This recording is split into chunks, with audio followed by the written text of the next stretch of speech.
Mbote na pesi bino mbote mbote na bino banso ba ebosuli baku ya kolanda wa bino ndeko Google na tongo oyo. Voilà, na la muki un peu na zamwa muke nerveux. Bon voilà, santé en ango bien, mais voilà, du coup na la muki tongo moko na lali mingite. Alors ndenge na sola la mingite boyeza bien te pour la santé. Na banda ko la démission moko ezaki intéressant tina 0 heure ezaki reportage moko. Alors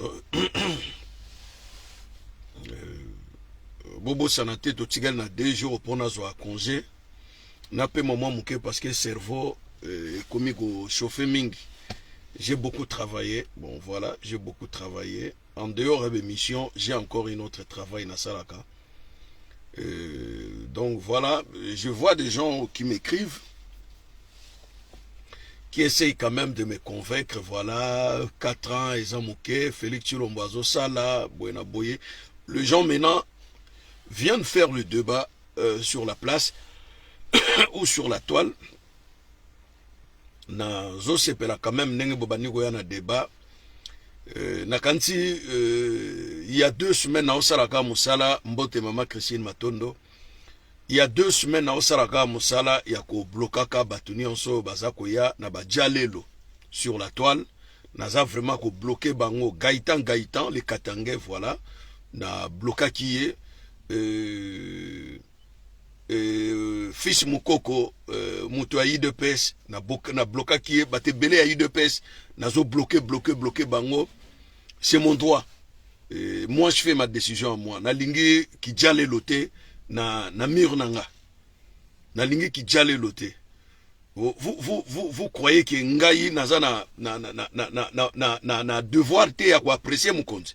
Mukonzi soki abani ko sala malamu. Naza na devoir ya ko apprécier ye. Ya ko bwakela ye ba fleur, ya ko betela ye maboko, ya ko pesa nzambe apesa ye longue vie, ndenge zaka na batu nyonso. Parce que je suis congolais. Ce qui mokonzi azo sala eloko te, naza na devoir ya ko yebisa ye ke mokonzi azo sala eloko te. Ce qui mokonzi azo bebisa na ko yebisa ke mokonzi azo bebisa. Je ne suis pas là pour na ko ya ko kumisa mabe ya mokonzi. Peko boya bolamu ya bokonzi. Non, il faut pas confondre ce genre de trucs. Ngai na sala kangote. Alors batu wana babanego ya ko betela mokonzi mbunda na mir na nga na bloquer bino. Nazo blokaka toujours.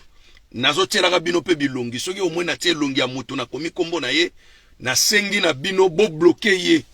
Toza sou na temps ya ba discussion ezanga tina te ba masolo ya pambala o mukwa ntombolo o boye.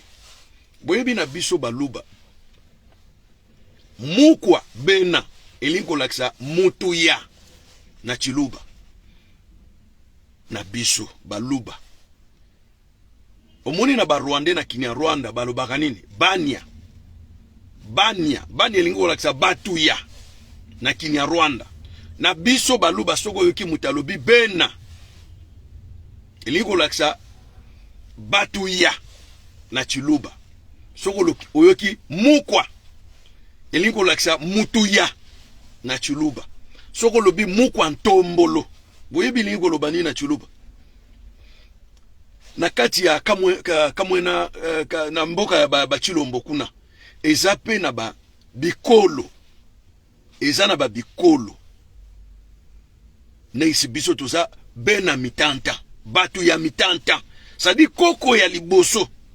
Oyo ayeki ko fonde kabinda kombo na yezalaki mitanta biso ba descendant na ye tozali bena mitanta sadi batu ya mitanta mena koyiko ko nolobaka na batu teke ngana za bena mitanta et Chilombo etant que président za kondima babenge mukwa ntombolo mutu ya ntombolo c'est-à-dire muyaka ya bandundu soki olobi na mutu yo pena muyaka bandundu ndenge bazolobaka na Chilombo. Ce n'est pas un nom. Mukwa ntombolo boyoka, ce n'est pas un nom. Alors mukonza ko kozala mukwa ntombolo te, mukwa katange te, mukwa luluwa te, mukwa muyanzi te, mukwa munyanga te. Président zali mukwa nkongolo, mutu ya Congo. président il faut la moto ya Congo akoki kotia tribune na yete sur son nom pe atombolaka nango be Paul.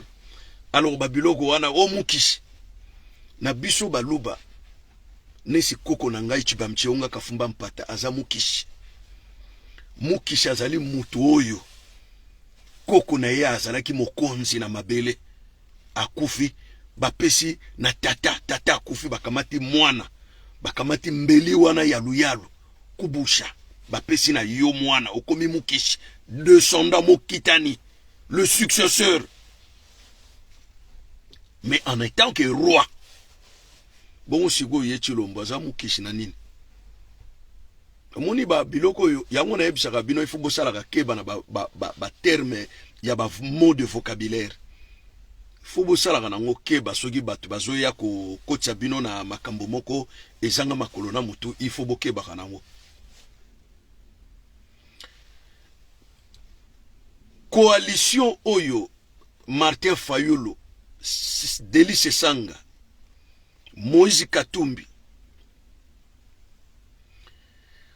coalition électorale wana oyo basali bandeko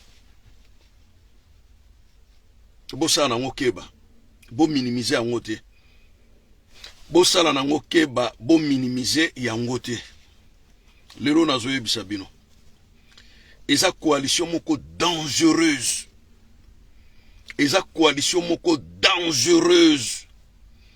ekoki ko paralyser mboka wana une seconde à une autre. Je vous dis bien, coalition moni ba Martin Fayulu ba uti ko signer livre d'or wana sur les prochaines élections, ezali coalition moko dangereuse. Alors, vous allez vite comprendre pourquoi cette coalition. C'est simple. Soki bokengeli na ngambo ya Tshilombo, bokomona ke yepa sali coalition moko électorale. Il y a Jean-Pierre Bemba et Vital Kamerhe. Ezali coalition moko pe susu dangereuse. Et koki ko paralyser Congo une seconde à une autre. Bokengela biloko wana malamu. Bokengelaka biloko wana malamu. Bolandelengi te bakata ke bale pone lenga komona mboka te. Je m'explique. Coalition Tshilombo, Kamerhe, Jean-Pierre Bemba s'explique pour un seul intérêt. C'est maintenir Tshilombo au pouvoir de gré ou de force. De gré ou de force.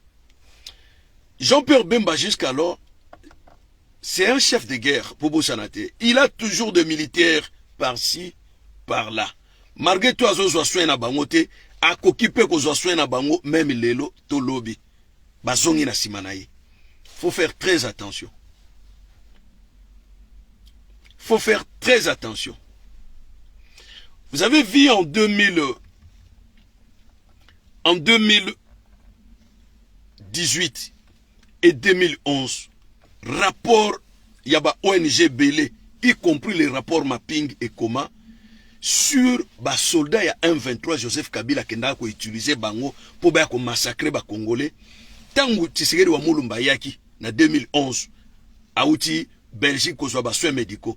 Tangu azonga na aéroport, il y a eu plus ou moins trentaine de morts liboso aéroport. C'était le militaire de 1-23 de tout Rwandais déguisé en tenue militaire FARDC de Basalaka sale boulot. Il faut tenir compte nango. Félix Tshilombo aboya justice et kota na makambo na kamata justice ya Congo kangana maboko na ye justice tilelo ezali traité. Vous savez que la justice est la troisième institution ya mboka. Il faut ezala neutre, ezala na impartialité, ezala na neutralité. Mais justice ezali contrôlée par un et seul homme qui est à la personne de M. Tshilombo. Ça c'est dangereux. Un pays dont la justice n'est pas libre, ce pays-là ne peut pas se développer. C'est pour cela qu'on a corruption, vol, pillage, et ça au Saramana Congo, sans inquiétude, sans que balande la batouane, sans que Bauter on a à la présenter devant le ministère public. Coalition Oyo Moïse Katumbi, na Fayulu, na Denis Sanga Basali, eza coalition moko qui vise pas seulement le pouvoir.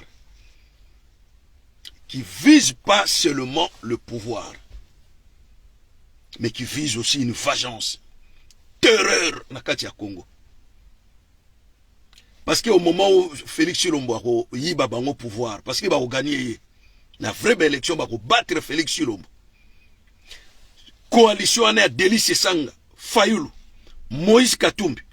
Ceux qui va ken élection, va battre Tshilombo na écart ya musika. Mais pourquoi Bakeko Sanganana Moïse Katumbi? Parce que, Euti Koleka, il y a 6 mois passés, porte-parole, il y a parti politique, il y a Moïse Katumbi. Aye kosa la déclaration Moko Boya Lobi que ceux qui va boy candidature, il y a Moïse Katumbi, bako regretter. Alors, que si vous avez candidature à Moïse Katumbi, vous allez le regretter. Beaucoup subir force extérieure. Force extérieure, c'est une guerre. C'est une guerre. Tout simplement. C'est une guerre. Alors, tous ceux qui ont un confrontement, moko, pas seulement sur le plan électoral, mais surtout tous ceux qui ont un confrontement, moko, sur le plan de force.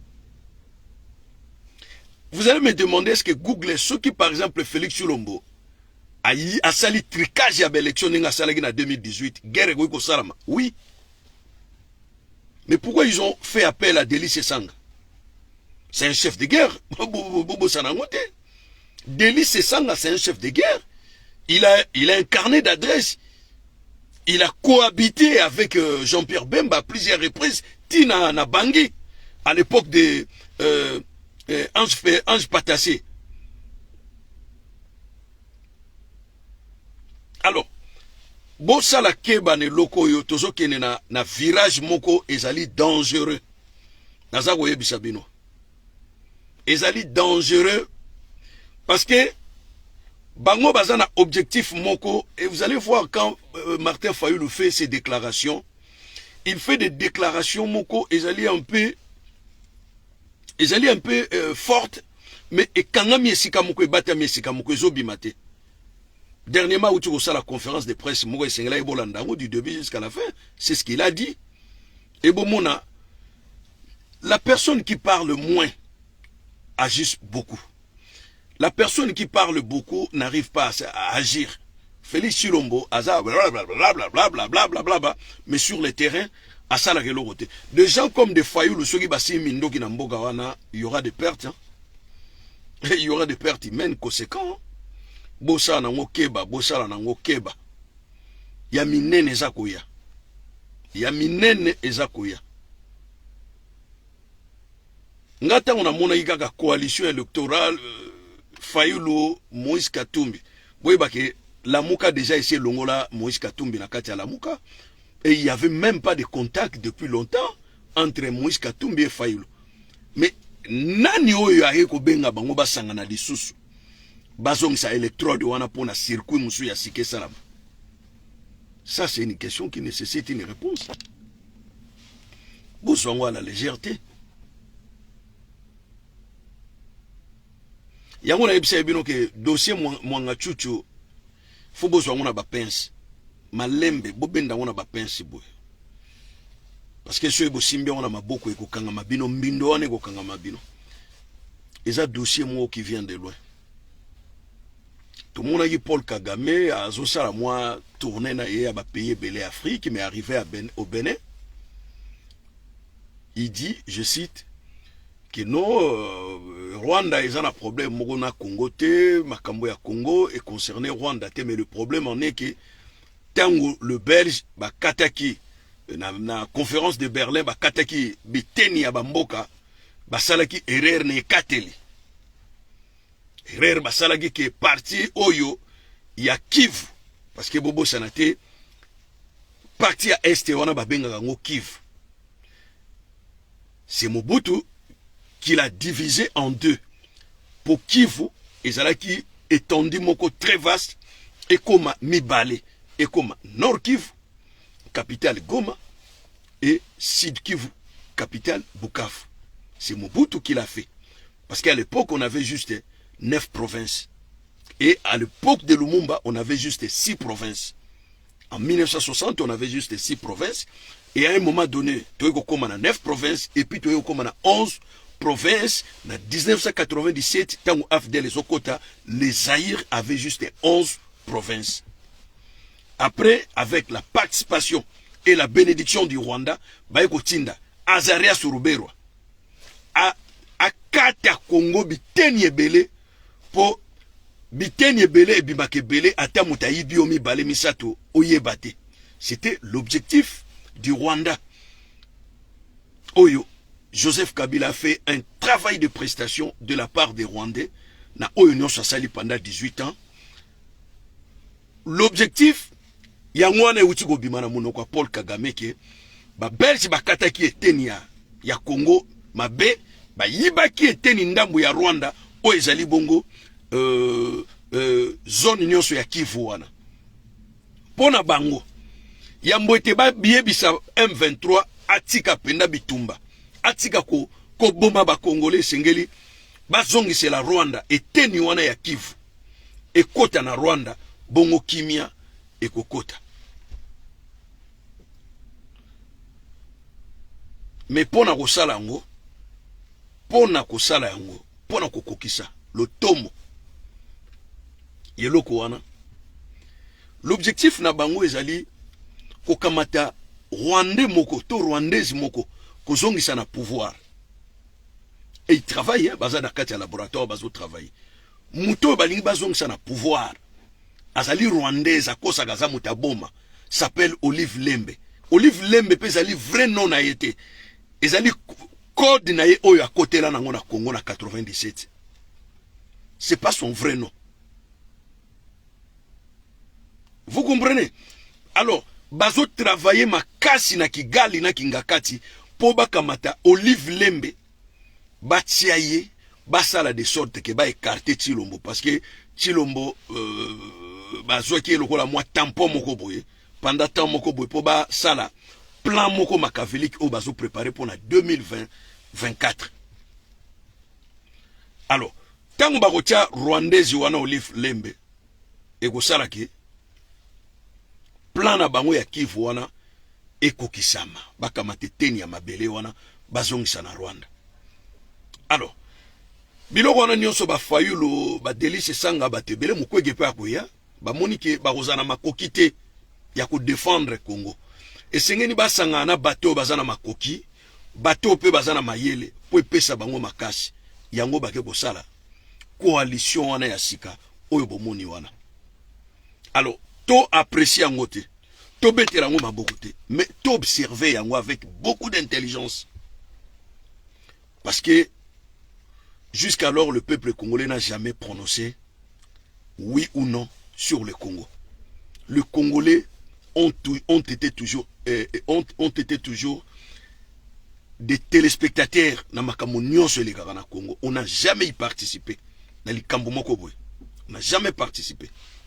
Alors, eloko tokosenga tokengela makambo wana malamu. Namoni batebele bayebisinga balobi Google.